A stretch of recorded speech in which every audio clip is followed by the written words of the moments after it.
शक्तिमान, शक्ति। आपने शायद हीरोज या सुपर हीरोज को फिल्मों में देखा होगा, लेकिन मैंने इनको असल जिंदगी में देखा। कहां तक जानी चाहिए? जब मैं अपने फाइटर स्क्वाड में पोस्टेड था तो एक बॉम्बिंग मिशन से वापस आते हुए एक फाइटर प्लेन की फ्यूल पाइप फटने से एरोप्लेन में आग लग जाती। मेरी यूनिट के जो 2 सीनियर पायलट इस जहाज को उड़ा रहे थे वो काफ़ी कोशिश करते हैं किसी तरह आग बुझ जाए, लेकिन आग इतनी अनकंट्रोलेबल हो जाती है वो कंट्रोल रॉड जला देती है। इससे पहले उनको कुछ समझ में आता, जहाज इन्वर्टेड होकर स्पिन करने लगता।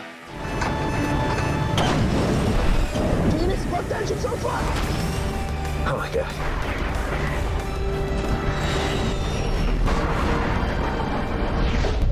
यूं मान लीजिए कोई उल्टा लट्टू तेजी से घूमता हुआ आसमान से जमीन की ओर गिर रहा। 20,000 फीट, 15,000 फीट, 10,000 फीट जहाज तेजी से अपनी ऊंचाई छोड़ रहा हो। और यहाँ होता है आपकी लीडरशिप, संयम और सूझबूझ जैसी क्वालिटी का असली परीक्षा। I do not know whether leaders are born or leaders are made. It is my view that give me a man with reasonable common sense and decency, you can make a leader out of him. जब fighter plane inverted spin में तेजी से घूम रहा होता है तो pilot के सिर भी लेफ्ट राइट वॉलेंटली लगना शुरू हो जाते हैं। आपको समझ ही नहीं आएगा कि आसमान किधर है और जमीन किधर है।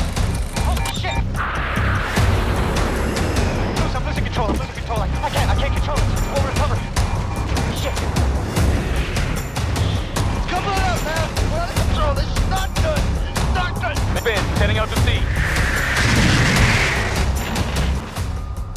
इजेक्शन सीट के हैंडल तो दोनों कॉकपिट में लगे हुए हैं, लेकिन अगर आपको सही सीक्वेंस में नहीं खींचते हैं तो इजेक्शन सीट के जो रॉकेट की गर्म गैसेस हैं वो दूसरे पायलट को पूरी तरह जला सकते हैं।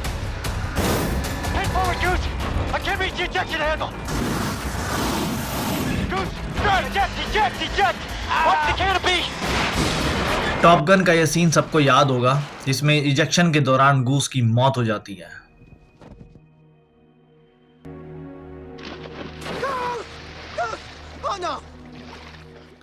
अंत में दोनों पायलट्स इजेक्ट तो कर जाते हैं, लेकिन फाइटर प्लेन की वायलेंट मूवमेंट्स की वजह से दोनों पायलट्स की इजेक्शन के दौरान रीढ़ की हड्डियां टूट जाती हैं। जमीन की तरफ इनका जो गिरने का सफर था वो रुकता नहीं है, बस फर्क इतना था अब ये पैराशूट के सहारे नीचे गिर रहे हैं। जहां उन दोनों पायलट्स की पैराशूट की लैंडिंग होती है वहां काफी पहाड़ियां थी और तेज हवाओं के चलते उनका पैराशूट उनको कई 100 फीट तक घिसड़ा देता है, जिसकी वजह से दोनों पायलट्स के पैरों की हड्डियां भी टूट। कहाँ अचानक 4-5 मिनट पहले दोनों पायलट्स अपने सक्सेसफुल मिशन का जश्न मना रहे थे और अचानक से दर्द में करारे होते हैं। ये दोनों ही पायलट्स करीबन 2 साल तक हॉस्पिटल में एडमिट रहे थे। सोचिए दोस्तों, इनके ऊपर, इनके परिवार के ऊपर, इनके बच्चों के, इनकी पत्नी के ऊपर क्या गुजरी होगी। लेकिन हमारे अच्छे मिलिट्री हॉस्पिटल्स, डॉक्टर्स, नर्सेज और सबकी दुआओं के बदौलत ये दोनों पायलट करीबन मल्टीपल सर्जरीज, ऑपरेशंस और प्लैटिनम रॉड डलने के बाद करीबन 2 साल बाद काफ़ी ठीक हो जाते हैं और इन दोनों पायलट्स को डेस्क जॉब के लिए पोस्ट कर दिया गया। अब आप सोच रहे होंगे कहानी यहाँ ख़त्म हो जाती है। नहीं दोस्तों, दोनों पायलट्स का जोश और जज्बा देखिए। अपने उस 2 से 3 साल के ग्राउंड टेन्योर में दोनों ही पायलट्स डेडिकेटेडली एक्सरसाइज करते हैं, थेरेपी करते हैं और पूरी तरह रिकवर हो जाते हैं। It's perfectly fine with me, but I'm gonna do it. Never say never, because limits, like fears, are often just an illusion. ये दोनों ही पायलट फिर से मेडिकल के लिए अप्लाई करते हैं और उसमें पास भी हो जाते हैं। इतनी हड्डियां तुड़वाने के बाद, इतने ऑपरेशन करवाने के बाद सिर्फ निशान ही नहीं रह जाते दोस्तों, दर्द भी रहता है। लेकिन फिर भी दोनों पायलट्स हेडक्वार्टर में फाइटर कॉकपिट में आने के लिए फिर से गुहार लगाते हैं। The easiest thing in the world to do is to give up and to quit. The easiest thing in the world to do is to complain. कुछ महीने बाद दोनों ही पायलट्स की प्रार्थना को हेडक्वार्टर से समर्थन मिल जाता है। दोनों फ्लाइंग में वापस आते हैं, उसी जोश के साथ काम करते हैं, पहले की तरह सारे कोर्सेज में टॉप करते हैं और थोड़े दिनों बाद कमांडिंग ऑफिसर और फ्लाइट कमांडर के पद से नवाजे जाते हैं। और ये तो एक उदाहरण है जो मेरे सामने हुआ है, जिसका मैं बखान कर रहा हूँ।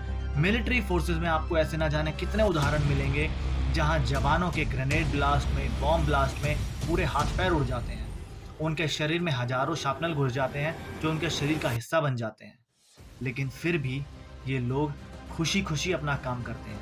ना ये कोई भ्रष्टाचारी करते हैं, ना ये लोग अपनी अपाहिजता का बहाना बनाते हुए कोई कामचोरी करते हैं। ये जो सजी हुई कड़क यूनिफॉर्म आप देख रहे हैं, ये वाली नहीं, ये वाली, इसको सजाने में कई साल दिन रात काली करनी पड़ती है। ये जो जोशीले चेहरे आपको नजर आ रहे हैं, ये वाले नहीं, ये वाले, इसमें कई सालों का त्याग और मेहनत लगी होती है। फौज के नाम पे फिल्में बनाने वाले लोग फौज के प्रति भावना तो जगा देते हैं, लेकिन नाम और पैसा दोनों कमाते हैं। देश के अंदर कार्यालयों में काम करने वाले लोग घूस खा खा के पैसे कमा जाते हैं, और फौजी को क्या मिलता है आप सबको अच्छे से पता है। निकम्मे हो तुम लोग। ये जाकर दामपत्र दिखाया कि नहीं तूने? दिखाया ये दामपत्र। क्या कचरे के डब्बे में फेंक दो इस दामपत्र को। फौजी कभी नहीं देखता कि जैसलमेर की जलाने वाली धूप है या लद्दाख की -50 डिग्री हड्डियां गला देने वाली ठंड है या छत्तीसगढ़ के घने जंगल है। वो चुपचाप खुशी खुशी अपनी ड्यूटी करता है। आर्मी डे पर हमारे प्रधानमंत्री मोदी जी जवानों को संबोधित करते हुए उनकी निस्वार्थ सेवा को नमन करते हैं।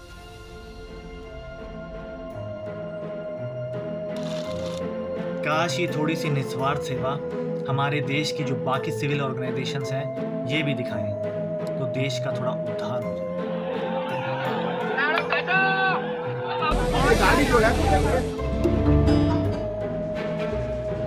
अगर दीमक घर के अंदर लगी हो तो बाहर से आप कितना ही पोत लें, एक दिन तो खाक होना ही है।